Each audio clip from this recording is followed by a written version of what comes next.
Hi guys, welcome to our visual effects webinar here at the Vancouver Animation School. I'm Kelvin Leduc, the head of faculty here at this online school. I'd like to welcome our special guest, Melanie Guerreiro. Say hi, Melanie. Hi, Calvin. Hi, everyone. Thank you for receiving me today and for attending this webinar.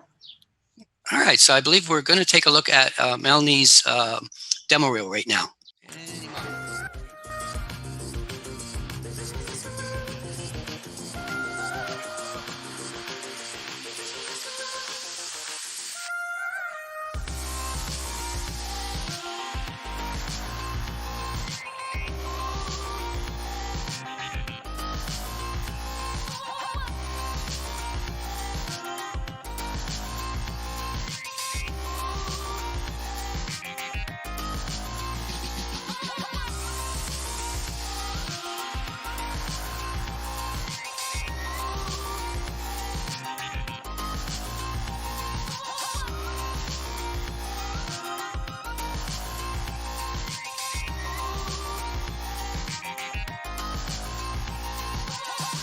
Very impressive.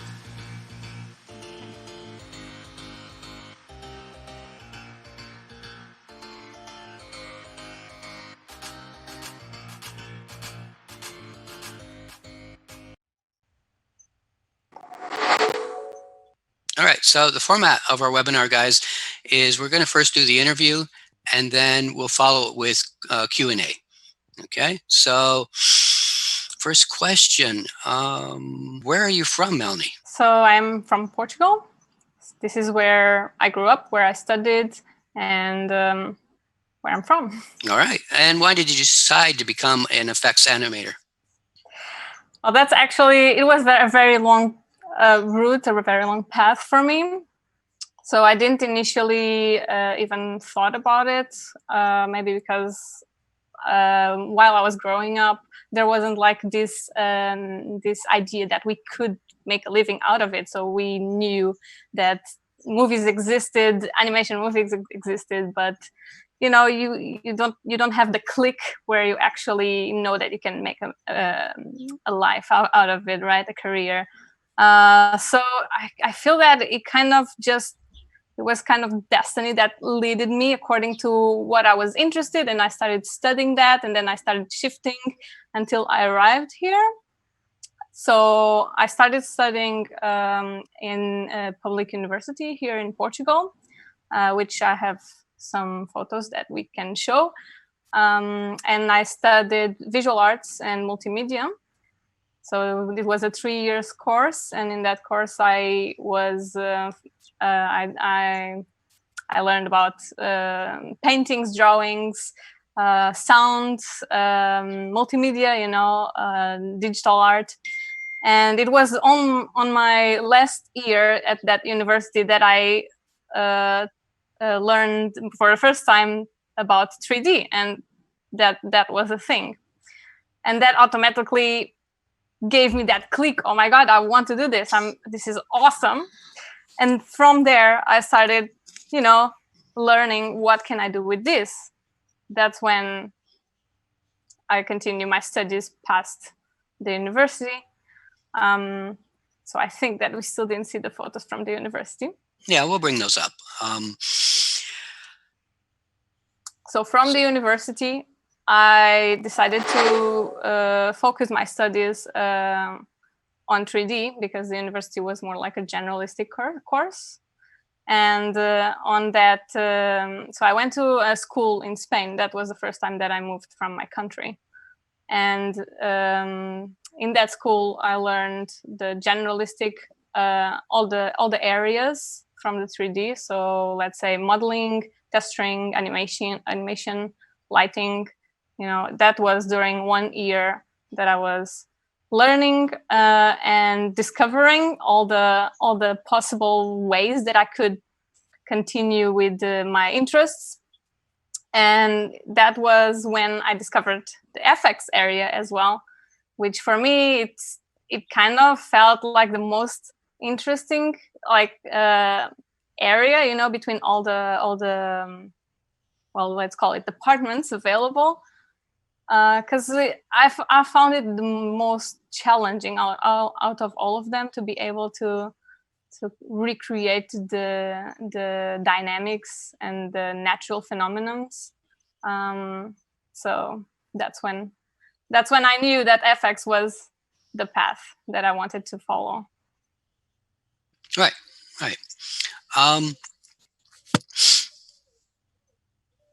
So can you tell me about what was your first professional job in the effects industry? Right. So when I finished school, my FX studies, I started working at MPC on the movie The Jungle Book. That was back in 2014, if I'm not mistaken. I submitted a curriculum. They were recruiting at the time. They were looking for all levels of artists, and I was fortunate to have an offer. That was in London. It was great to have that opportunity. Your first time in London, in England? I had been there as a tourist before, but not for work or anything. And how long did that last?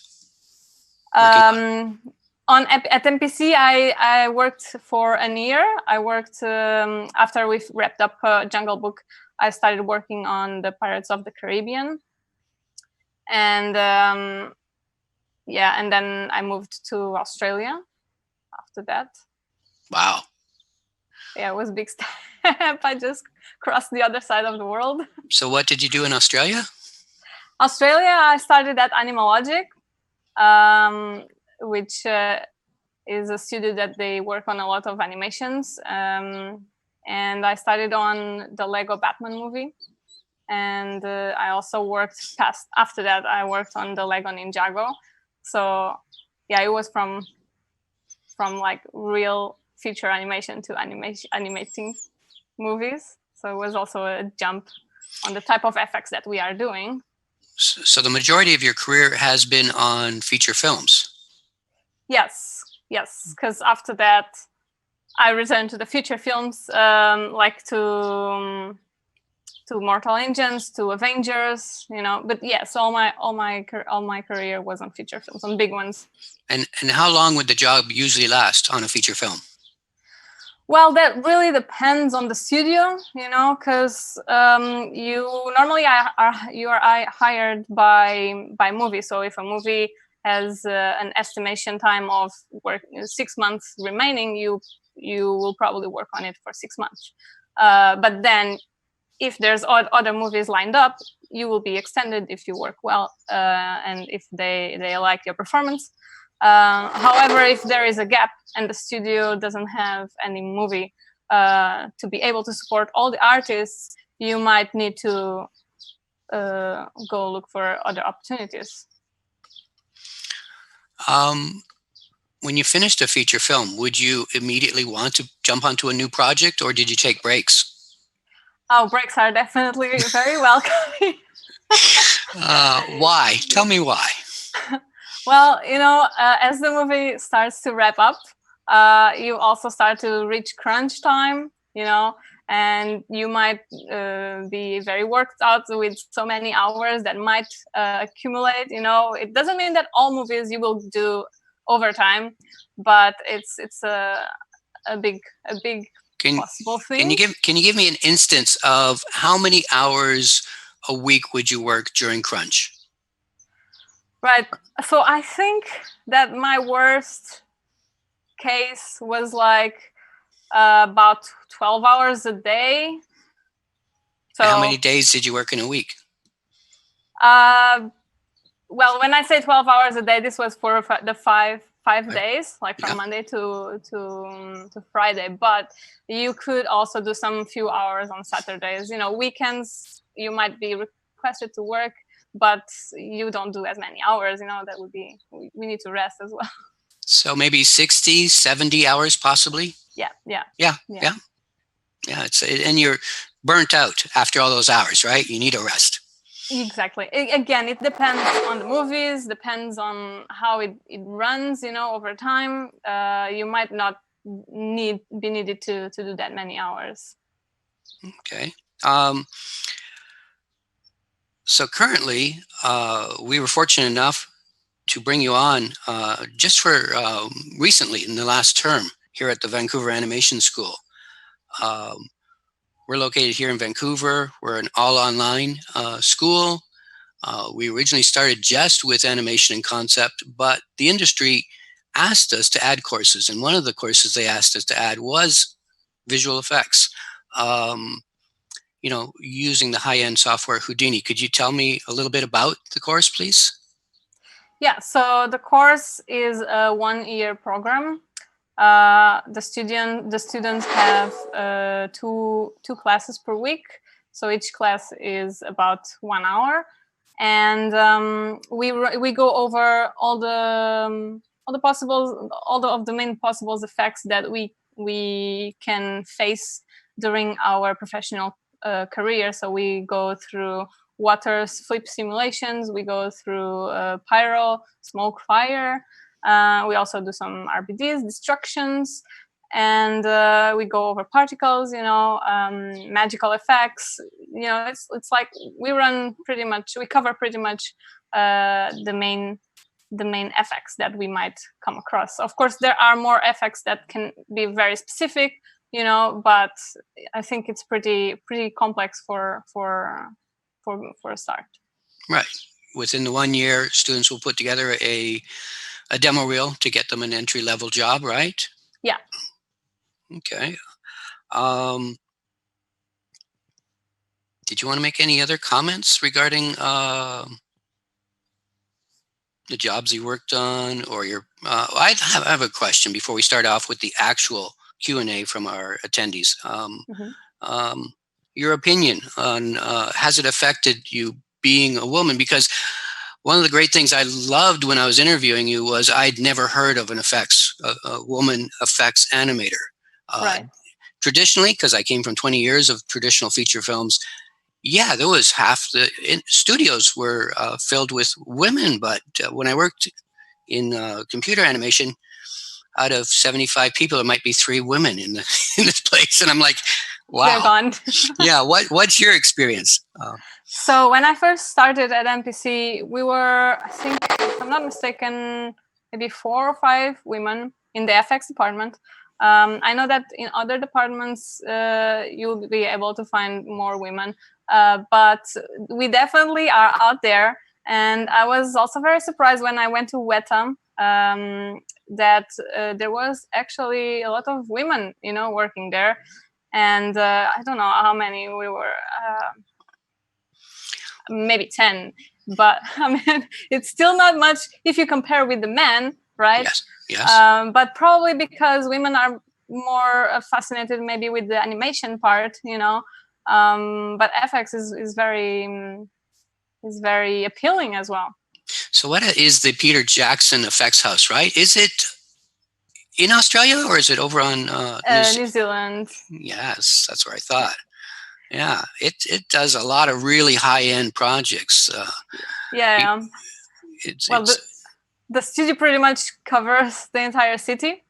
So you might be working on one building or on a different building, depending on the project that you are working on. But it's definitely a very awesome place to be. I mean, all of the studios, they are very amazing, They might just have a bit more positive side if you like to live in a more nature place, so in that case Australia or New Zealand, but otherwise if you prefer like an active live city like London, so that would probably be a good place for you to be as well. I remember those days where you could go out every night. There's always something to do. Yeah, I also miss those. What do you recommend for someone that does want to become an effects artist? What do you think they should be doing? Right. So what I think the most important part is to work hard on your show reel, because that's what when the recruiters are looking for, they will see your show reel and they immediately will have an opinion over it, and either they will discard it or they will pass it on to the supervisor. And it's very important to be there at the right place at the right time. So if a studio is not recruiting, probably you won't have any response to your application. It doesn't mean that you are not good enough. It just means that they are not hiring, because at the end of the day, this is still a job like any other. You know, a company will just hire you if they need to fill a place. Okay. So that would be my biggest advice. So not be discouraged. You were saying, keep working on your demo reel. Now, do you think someone can become an FX artist? Well, everybody, just by sitting at home, trying to learn from a book or online? Well, from my experience and from what I know for myself, I think it depends on each person. But I think that a school definitely helps, because the school knows how to guide you, what the industry is looking for, what looks good on your showreel, and they can help you improve it as well. I think that in my case, if I didn't have gone to this school, to this visual FX school, I would probably be completely lost on all the tutorials that are out there, which some are amazing, but it's just that you really need to know where you want to go and how to open the door, and the school helps you on that part. Okay, thank you. Let's move on to some questions, guys, if you guys want to enter them into the chat. But I do have a list of questions that were sent to us from people that are attending. What's a good first job to have in an FX studio? Well, first job, that's kind of a intriguing question. So I think the first job is actually the one that you are passionate about. If you are certain that you want to be an FX artist, start by trying to go to the FX as an FX artist, even if it's just, you will start as a junior, obviously. You try to aim for the department that you are passionate about. Makes sense. Here's a question that somebody entered. Have you ever worked on a project that was outside of your comfort zone? Oh man, I think that all projects are outside of our comfort zone, because I don't know how, but all movies, they manage to have this complex shot that you just have to find your way to get the result out, Mm-hmm. Of course, we have plenty of shots that you just run over them very quickly and you move to more of them, but you will always find this shot that, oh my God. Here, I'm going to rephrase that question, because okay. I know that I've encountered this. Have you ever worked on a project that you really didn't want to work on, but you need a job? No, not at all. Wow, you're lucky. You know what? I mean, I jumped often from studios to studios, right? And when I apply to a studio, I see what are they working on, and I apply because I want to work on that movie, and not necessarily for the location or So I try to look for the the movies that I'm interested in. Of course. That's what I always try to do, to find the projects you want to work on. It makes sense. Which countries do you recommend are great for an effects artist to work in?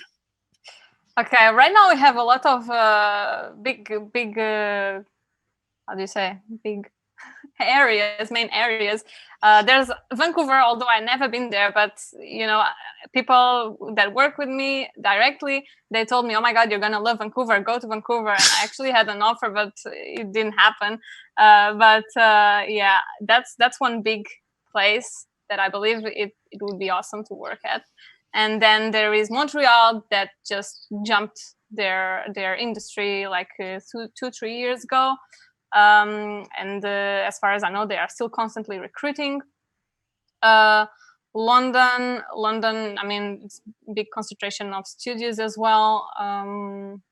Yeah, so, and I know that there are new studios opening all over Australia as well. So I have to recommend Australia always, because it's it's the country where everyone wants to go. Here's a question, an interesting one, but it makes sense. Everybody has to eat. Are you able to make a good living? Well, well, a good living, I think it's a concept that changes from person to person, right? But I think we can find a balance exactly on these breaks that we were talking about before. So obviously you have crunch times that you might just go to sleep and then come back to work.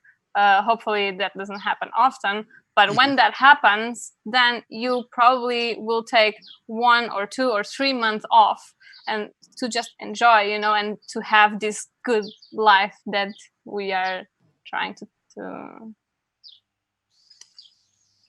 Yep. Do you enjoy what you do? Yes. I mean, I think that the best part is actually the people that you work with. You find a lot of friends. I could even say that you will find your best friends in here. So, and you get the opportunity to travel around the world. So how can you not enjoy that? You have family, a second family, you have traveling, and you have a good career, right? Yeah, you make a lot of friends. Okay, here's a great one. If you've spent years working in another CG department, do you think there's a point where it's too late to actually shift departments? Well, that was never my case. I never actually shifted. I don't think that it will ever be too late. I've heard about people that they told me that they shifted departments and they actually are much happier in there. Even if they didn't have any knowledge on how to start on the other department. So it's never too late. You just need to talk with your superiors or whoever is managing it and say that you want to try to do that and wait for the opportunity to arrive. Yeah, well, I mean, in today's world where you could be working and still go to school online, I did that to get my BA and stuff like. And I just find people in the animation industry are so creative that we get bored. When I went to school, everybody wanted to be an animator. And now all my friends, if I look at the pictures, are this guy's a director, this guy's head of story, this guy has his own studio. It's like we keep moving. I'm, the head of a school now. So yeah, exactly. You don't stay at one position. It's a little boring. All right, let's see what else is here.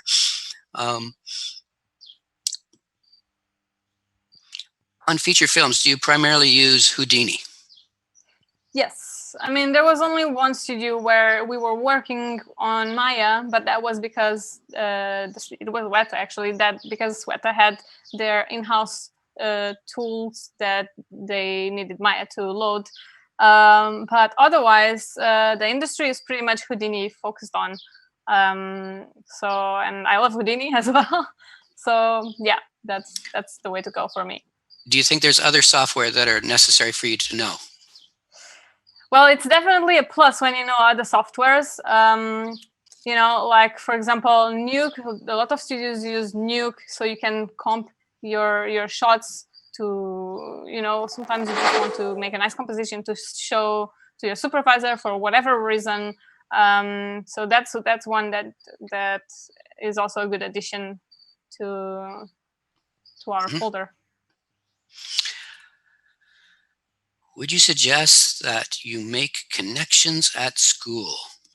I think they're talking about networking, Yeah, making networking friends. is very, very important, like not only in the industry, but also at school, because these people at school, they are studying for the same thing as you, right? So you will end up crossing ways with them either sooner or later. So it's very important. Yeah, that a related question would be, is your reputation important? Can you act up in school and have a good career later? Can you not do any work at school? Is that going to be good? No, I mean, you have to work hard, obviously. But as long as you don't disrespect anyone, you have your personality. So everyone has their own personality. So that doesn't mean that that it's gonna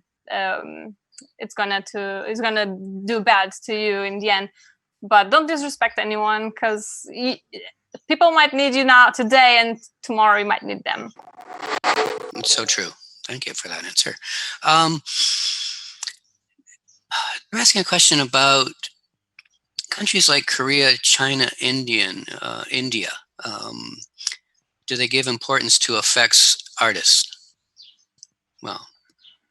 Well, I never worked on either of those countries. I had a colleague that once told me that he worked in Japan and he really enjoyed there. Actually, he returned there, so I just assumed that it's a good environment as well. Yeah, the industries are huge in these countries, so yeah, they must. And it's your preference, guys, of where you really want to work. Do studios expect effects artists to know other software besides Houdini? Well, the studios expect you to be able to get the shots done. Well, normally that would be through Houdini. They aren't gonna ask you what softwares do you know, but they will see your demo reel. They will see what you are able to do. I guess they will just assume that you know Houdini because that's the standard now. But they will not ask you if you know Nuke, for example, or if you know the software or Maya, unless if they are really looking for someone to do a specific FX on a specific software, they will ask you if you know that software. Otherwise, they won't. Yeah, when the industry came to us, the statement they gave us was all the schools were just teaching Maya for the effects, but the high-end effects industry wasn't using Maya. They were using Houdini. So that's why we started with Houdini for our course. Here's a question. Should you be a generalist or a specialist for things like compositing, matte painting? What would you suggest? Sorry, what was the question exactly? They were talking about, should you be more of a generalist or a specialist? Right. You know, so a little of everything, right? Yeah, I mean that will depend on where do you want to work on. I mean, maybe if you are in Portugal, which is a small country and we don't have big studios here, you probably will want to have a good base on generalistic foundations. Because if a studio has 10 people working, that those 10 people will have to get the shots out with whatever knowledge they have. So that would be a generalistic. Otherwise, if you want to aim for big studios, you probably want to have a specialty. In this case would be FX, or it might be lighting or animation. But a generalistic foundation is always important, especially when you are trying to communicate with the other departments, because at the end of the day, we are a studio working together to have something done, and there might be miscommunications between departments. So it's good that you have a basic knowledge on what they are doing in order to maybe do something on your end to help them, or vice versa. Right. Okay, I'm going to go back to this list I have of the questions that came in early. Are there effects animation unions? Well, yes, but I don't belong to any. Thank you. Okay, yes is the answer. Have you ever worked remotely? Have you worked at home while working on effects? No, I didn't work at home. I mean, right now there's a lot of studios that are doing work at home, but the studios have very strong securities policies in order.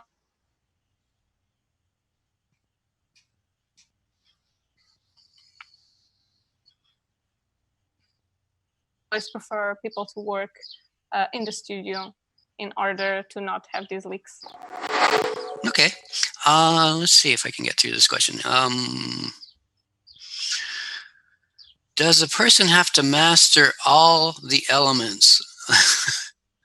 I mean, I think we are talking about all the FX simulations possible, yes, right? Yes. So you don't really need to master them. You have to have knowledge, obviously. And don't forget that you will start as a junior artist, so you aren't expected to be to be a senior on all the FX. And there are studios that they work by assigning an artist specified FX. So let's say I worked in a studio where I was just doing pyro and smoke and fire, but there are other studios that you will receive different type of effects.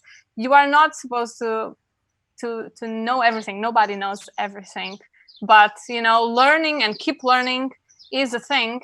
The Houdini and the industry is always changing, always getting new techs, and you have to accompany it. Okay. The next one, how should I phrase it? Have you noticed the effects of the COVID-19 on the industry, the effects industry? Yeah, I mean, it's like what we were saying. The companies had to rush in order to adjust and let the artists work from home, and all of that took a really big effort from everyone, including the company, obviously. Mm-hmm.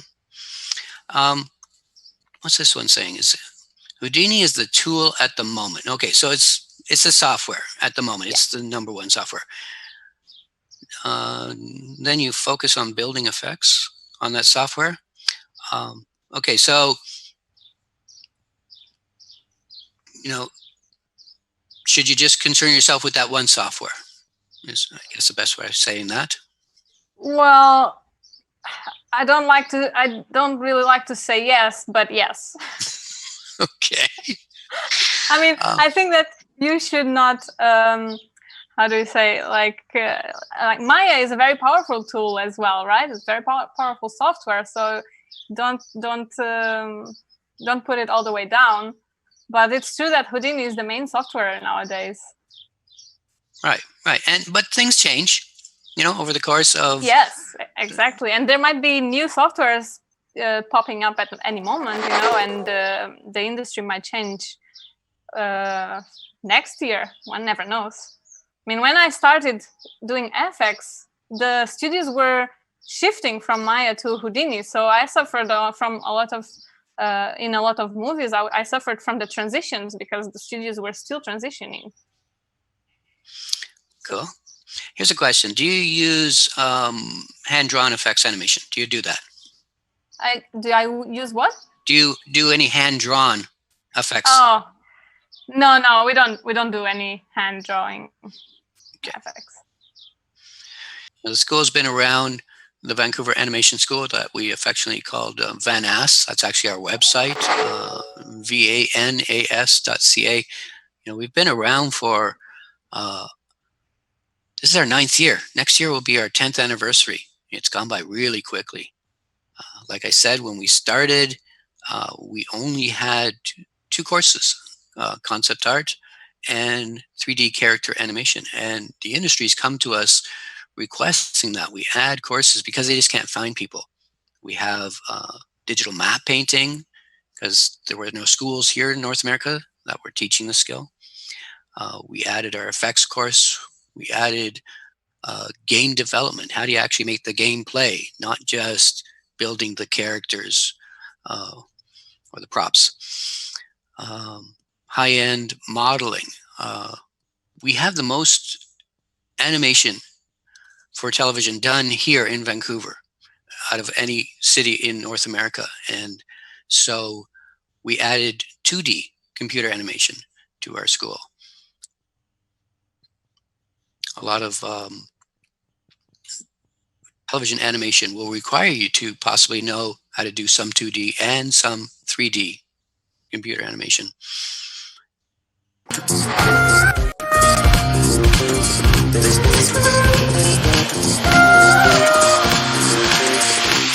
seeing the Avengers Infinity movie here. Huge comic book and Marvel movie fan, so this stuff's great to see.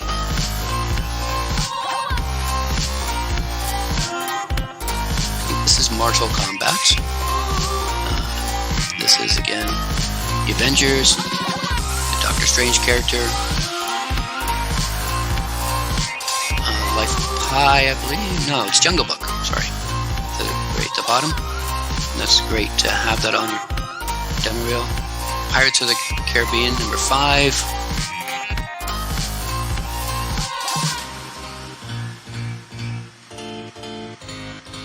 Lego Batman movie,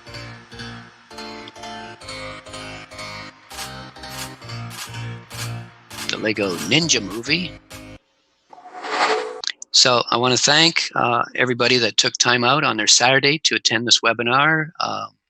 Really appreciate it. I also want to thank the support staff here, Alina, Mario, Sonia, Andrea. A big thank you to our special guest today, Melanie. If you have any further questions, guys, please contact us at ask@vanas.ca. Take care, guys. Bye-bye.